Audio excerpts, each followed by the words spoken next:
Mais il existe encore des choses un petit peu plus importantes. Donc par exemple, ici, l'apparition des membres qui permettent de marcher sur la terre ferme chez des fossiles. Donc vous avez ici Eusthénoptéron qui ressemble à un poisson, mais qui présente des nageoires avec une organisation qui se rapproche de celle des pattes des vertébrés terrestres. Et donc ici, Ichthyostega, qui est un autre fossile, chez qui on va retrouver la patte complète, avec l'organisation complète, les doigts, etc. Donc ça, ce sont vraiment de grosses modifications de l'organisation qu'on ne peut pas expliquer ni par des mutations, ni par l'apparition de nouveaux gènes. Mais alors du coup, on peut se poser la question de savoir comment est-ce qu'on peut modifier l'organisation d'un être vivant. Alors là, c'était l'apparition d'un membre. On peut se poser la question de la même façon pour la disparition des membres, comme ici chez le serpent. En effet, c'est un reptile, pourtant il ne possède pas de pattes comme son cousin le lézard. Pour comprendre comment est-ce qu'on peut modifier l'organisation, il faut d'abord savoir comment est-ce que se met en place cette organisation au cours du développement embryonnaire. C'est ce qu'ont découvert des chercheurs suisses. Université, toujours à Genève, les chercheurs à l'honneur, une découverte d'importance sur le développement de l'embryon. Ces Genevois ont pu décrire les gènes qu'on appelle architectes. Ils commandent à la constitution du corps humain dans les premières semaines de la vie. Article majeur dans la revue Science. Philippe Pouza, Chantal Panatier. La perfection, bien avant la naissance. Chaque membre est à sa place, orchestré par les gènes architectes. Le corps se développe du haut vers le bas. Et chaque fois qu'on rajoute un étage, il faut activer un nouveau gène architecte qui va dire à cet étage qu'il faut faire une vertèbre, qui sera une vertèbre plutôt de la région thoracique ou plutôt de la région lombaire. À 4 semaines, l'embryon mesure 2 à 3 mm.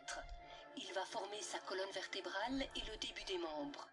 Les gènes sont là, mais comment savent-ils quand ils doivent commander la formation ici d'une main, puis là celle d'un pied? La stratégie qui a été prise par l'embryon est assez simple finalement. On va tout bloquer, on fait une pelote avec cet ADN, donc tous les gènes sont bloqués, ils peuvent plus fonctionner. Et puis on va tirer cette pelote tranquillement pour que les gènes sortent de ce gros fatras un après l'autre. Et chaque fois qu'un gène sort, toutes les heures et demie, ce gène va être activé et donc on va avoir la bonne vertèbre au bon endroit. Au centre de la pelote, le gène des orteils. Cette découverte des gènes qui contrôlent la mise en place des organes au cours du développement embryonnaire n'est pas récente, puisque ça date des années 70.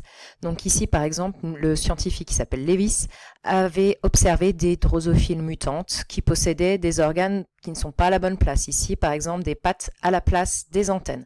Ce qui l'a amené à créer une carte d'expression des gènes, où il s'est aperçu qu'en fait, chaque gène du développement s'exprimait à un endroit particulier. Vous avez pu voir ici, par exemple, ce gène violet dans l'embryon va s'exprimer uniquement à cette zone-là et va donner par la suite le troisième segment thoracique de la drosophile qui possède des pattes mais pas d'ailes.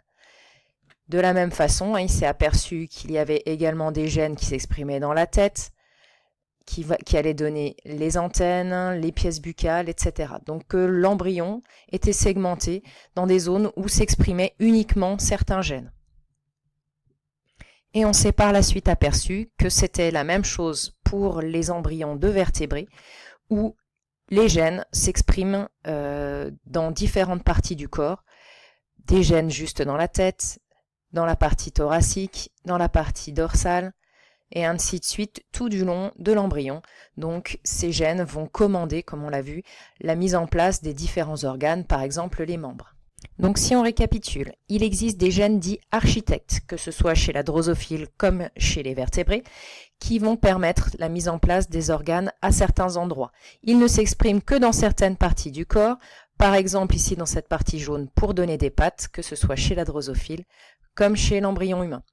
Et comme l'indiquait le scientifique, on peut voir que sur les chromosomes, ces gènes sont disposés dans le même ordre que l'ordre dans lequel ils s'expriment sur l'organisme. Nous essayerons de voir demain si en modifiant ces gènes, on peut modifier de manière importante l'organisation d'un être vivant.